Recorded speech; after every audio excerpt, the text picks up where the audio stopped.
Bonjour, c'est Elsa, je vous retrouve aujourd'hui pour un petit tuto sur le pied fronceur. Je suis motivée pour les pieds, je vais faire plein de tutos, je vais tous les faire les uns après les autres. Donc aujourd'hui c'est le pied fronceur. Donc le pied fronceur c'est un pied qui se présente sous cette forme et en fait il a une grosse épaisseur en dessous qui fait qu'il accumule du tissu en dessous et que du coup ça fronce le tissu.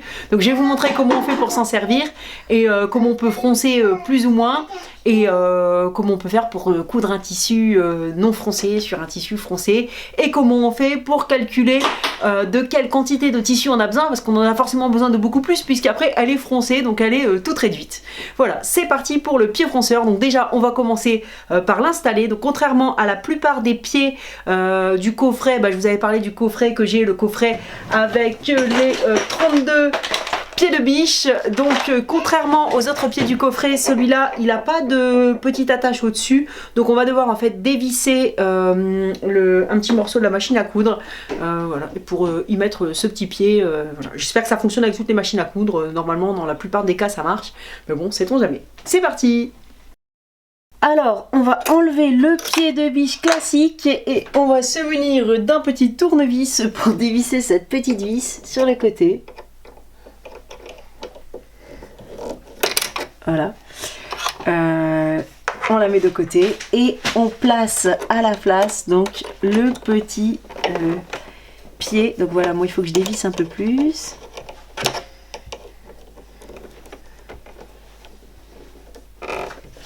Dès qu'on peut le remonter, qu'on a la vis qui coince, on resserre.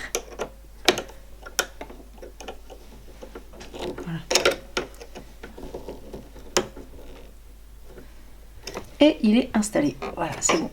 Donc on a notre pied fronceur installé, on va pouvoir froncer. Alors avant ça, il va falloir régler la tension du fil, donc au maximum ou quasiment au maximum. Donc on va pas devoir coudre comme des fous parce que le fil risque de casser. Alors on va commencer par régler donc la tension au maximum, ou presque. Moi je vais la mettre au maximum à 9.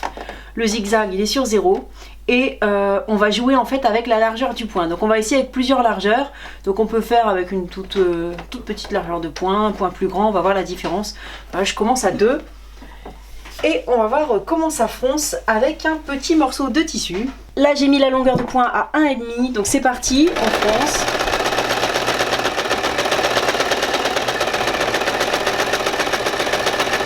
Voilà, c'est assez froncé. Maintenant je la mets à 1.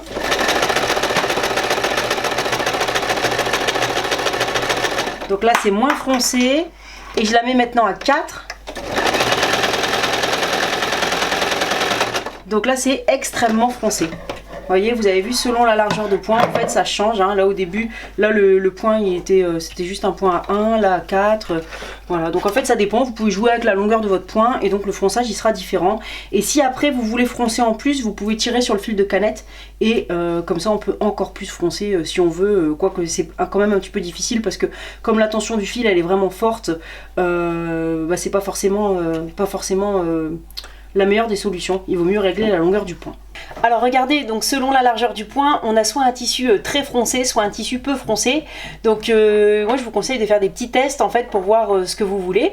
Et ensuite, si vous voulez savoir de quelle quantité vous avez besoin pour votre projet, vous pouvez après choisir les fronces. Donc admettons que là je choisis ce petit échantillon. Donc là j'ai envie d'avoir un tissu vraiment très froncé. Et donc l'échantillon au départ il faisait 15 cm. Donc maintenant on le mesure, il fait plus que 5 cm. Voilà, donc de 15 cm, il est passé à 5 cm, c'est-à-dire 3 fois moins. Donc en fait, si j'ai besoin d'un bout d'1 mètre de tissu par exemple, il faut faire x3, il nous faudra 3 mètres. Alors comme ça fait quand même pas mal de calculs, moi ce que je vous propose, c'est que vous pouvez, parce que on peut calculer avec le coefficient de réduction et tout, mais le plus simple ça va être de faire un petit produit en croix. Donc par exemple au début vous avez ici 15 cm d'échantillon qui nous donne 5 cm de tissu froncé et donc en dessous vous placez la quantité dont vous avez besoin. Donc ici 15 cm, 5 cm. Donc si vous avez besoin de tissu une fois froncé par exemple de 80 cm, vous placez en dessous et vous n'avez plus qu'à faire le produit en croix, donc 80 x 15 80 Vous n'avez plus qu'à faire... Attends. Attends.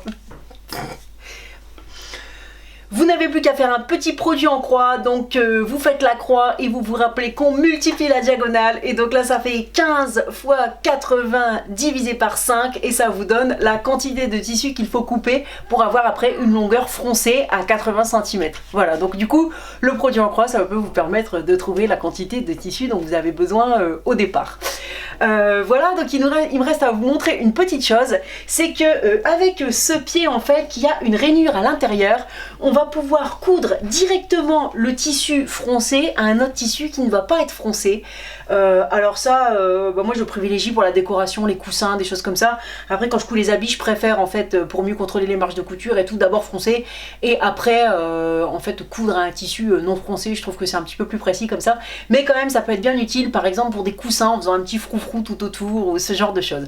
Après pour froncer, il y a plein d'autres solutions, hein. On peut utiliser des élastiques fronceurs, on peut bien sûr utiliser la méthode où on coud 2 points assez lâches sans faire de point d'arrêt et où après on tire sur les fils pour comment froncer le tissu. Il y a plein d'autres façons de froncer du tissu, et d'ailleurs quand vous avez froncé avec le pied fronceur, vous pouvez aussi derrière tirer sur le fil de canette, donc moi c'est un fil blanc, pour froncer encore davantage, hein. D'accord, donc vous pouvez encore froncer un petit peu plus que le pied fronceur si vous le souhaitez. Voilà, donc je vais vous montrer comment on fait maintenant pour coudre un tissu non froncé à un tissu froncé avec ce pied. Alors donc ça, le petit tissu blanc, c'est le tissu que je vais froncer, donc on le met en dessous, donc là on va dire que c'est l'endroit au dessus, et celui-là je vais le mettre dans l'autre sens en fait, comme ça ils vont être cousus ensemble, en les retournant ça fera ça, et le tissu blanc il sera tout froncé en dessous. Donc c'est parti. Alors je mets le tissu qui va pas être froncé dans la petite fente, et je plante l'aiguille. Voilà, et maintenant ce qu'il va en fait falloir contrôler, donc faut pas avancer trop vite, c'est d'essayer de faire avancer en même temps le tissu blanc.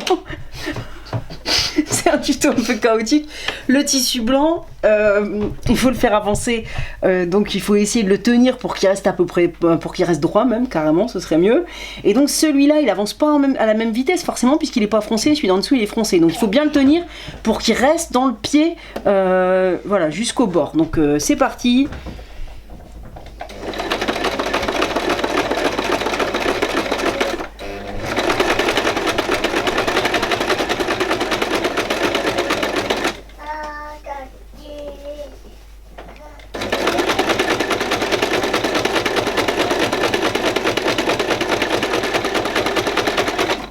Et voilà, on a donc notre tissu donc qui n'est pas froncé, cousu au tissu donc, qui est très froncé, et les deux sont cousus ensemble en une seule opération.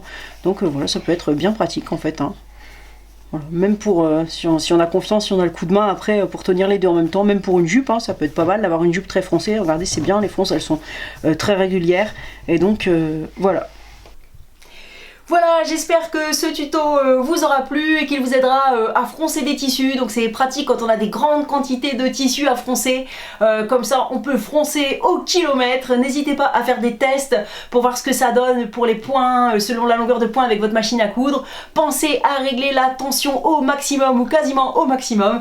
J'espère que ça vous a plu et je vous donne rendez-vous pour plein d'autres vidéos, dont les tutos de tous les autres pieds presseurs.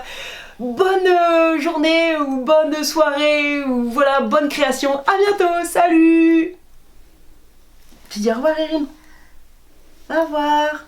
Au revoir.